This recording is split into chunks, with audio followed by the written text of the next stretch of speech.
Ok les gars, trade recap du 6 mars.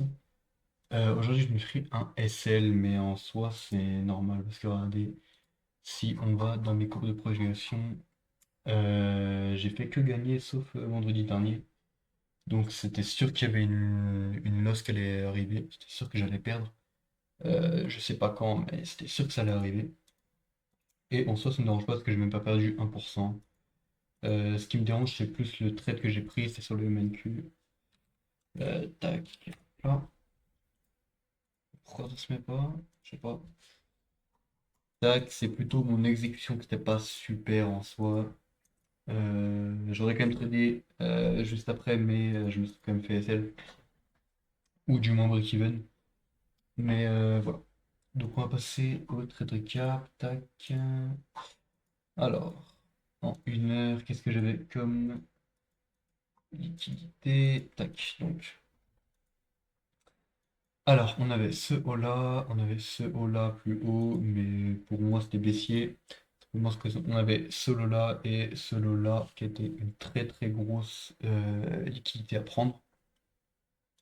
Donc pour moi, je me suis dit, ok, on va certainement revenir prendre ça et ensuite faire un mouvement baissier pour prendre mes liquidités. En soi, c'est ce qu'on a fait. Mais je suis rentré bien avant et je vais vous expliquer pourquoi je suis rentré. Donc, à l'ouverture du marché, je vous mens pas, c'était très compliqué de lire le marché.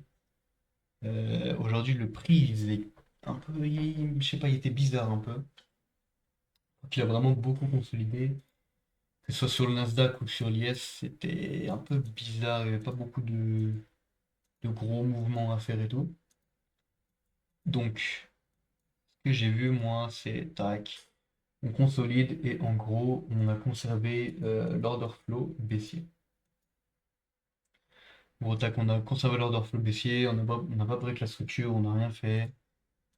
Pareil sur l'IS, on a commencé à break la structure juste là et on n'a pas break l'order flow. Donc pour moi, c'était forcément baissier. Surtout que ici, on était vraiment très très près de la liquidité. Donc pour moi, c'était vraiment euh, obligé qu'on prenne la liquidité. Malheureusement, on l'a pas prise directement. Et donc, je suis rentré tout simplement sur un setup vraiment simple. Donc là, j'ai vu un fair value gap. Ensuite, j'ai vu une break of structure. J'ai attendu que le fair value gap soit inversé sur cette candle-là, plus la break of structure soit faite. J'ai mis mon stop juste là, en gros. Et bah, le prix est directement remonté dans mon SL. Et ensuite, j'ai repris un trade, mais je me suis mis break-even instantanément dès que le prix est descendu un peu. Parce que je voulais vraiment pas perdre plus. Et que ce trade en soi, c'était plus. Enfin, j'ai risqué vraiment rien. J'ai risqué 30 balles, j'ai risqué un contrat. C'était sur l'IS. En gros, même si l'exécution était bien meilleure, en soi, j'aurais pas forcément dû le prendre parce que ça sert vraiment à rien. Mais donc, tac, on sweep ces petites liquidités-là en 1 minute. On inverse le fair value gap, on a un autre fair value gap juste là, on le retest. Je suis rentré comme ça, tac, j'ai mis. Merde. Je suis rentré comme ça, j'ai mis mon stop juste là. Mon TP il était là. Et donc, tac, dès que là, j'ai vu cette bougie-là, je me suis dit, bah, break-even. Et bon, je suis à break-even. Donc voilà. En gros, le seul trade qui m'a vraiment, vraiment fait pas de l'argent, c'était sur le Nasdaq. Et c'est tout simplement parce que j'ai pas forcément attendu. Il y a aussi quelque chose que j'ai pas forcément pris en compte. C'est qu'on avait fait une SMT divergence en 5 minutes, juste là. Tac, de ce lot-là à ce lot-là. Et de ce lot-là à ce lot-là. Tac. Et ça en soi, j'avais pas forcément vu au premier abord, vu que je suis rentré sur ça. Mais en soi, c'était peut-être un peu logique que ça fasse une SMT divergence. On avait déjà un bon setup pour faire une SMT, donc voilà. En soi, trade, j'aurais pas forcément dû le prendre, mais ouais. Je sais pas trop en quoi en penser. En fait, vu que c'était très difficile de lire le prix aujourd'hui, il était vraiment bizarre le prix. Il faisait beaucoup de doji. On peut le voir, hein, il faisait doji, beaucoup de volume, doji, beaucoup de volume, doji, beaucoup de volume, beaucoup de volume, doji, etc., etc. C'est vraiment bizarre aujourd'hui le prix du je vous mens pas. Mais bon, c'est comme ça, faut savoir trader aussi dans ces conditions.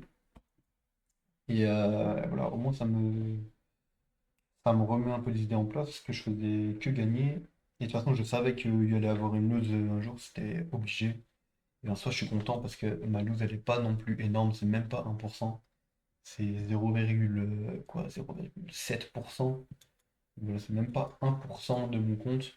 Je suis toujours en up sur le funded. Ça bouge pas, ce funded il est bien, je le garde bien. Voilà les gars, en vrai, je suis quand même en up pour la semaine, je suis en up pour le mois. En plus, demain, je ne traite pas, vu que, oui d'ailleurs, aujourd'hui, il n'y avait que ça comme news. Et du coup, demain, je ne traite pas parce qu'il y a NFP et il y a tout, plein de news en gros. Mais donc, NFP, en gros, je peux trader. Enfin, en général, je ne traite pas, quoi. J'évite de trader en NFP.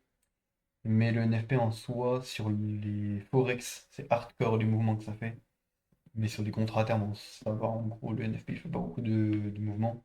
Mais par contre, il y a Powell qui parle, et quand il y a Powell qui parle, je ne trade, enfin, je ne trade absolument pas. Et en plus, c'est à Trump, je viens de voir ça. Donc, demain, c'est définitivement mort pour trader, je ne traderai pas, je prendrai aucun risque demain. Je regarderai les marchés, mais je ne traderai pas. Et voilà. Je pense que vous ne devriez pas trader non plus demain, les gars. C'est une mauvaise idée de trader. Peut-être que vous allez prendre un TP, mais moi, je ne traderai pas demain, je ne prendrai pas le risque. Et voilà, c'était le trade que j'ai fait aujourd'hui. Petite lose, c'est pas grave. Semaine prochaine, je vais pouvoir trader. Semaine d'après aussi, il y aura toujours des setups. Et de toute façon, juste avec un 1 RR, je le rattrape le trade. Donc franchement, c'est tranquille. Je stresse vraiment pas par rapport à ça. Cette loose, je la prends très bien.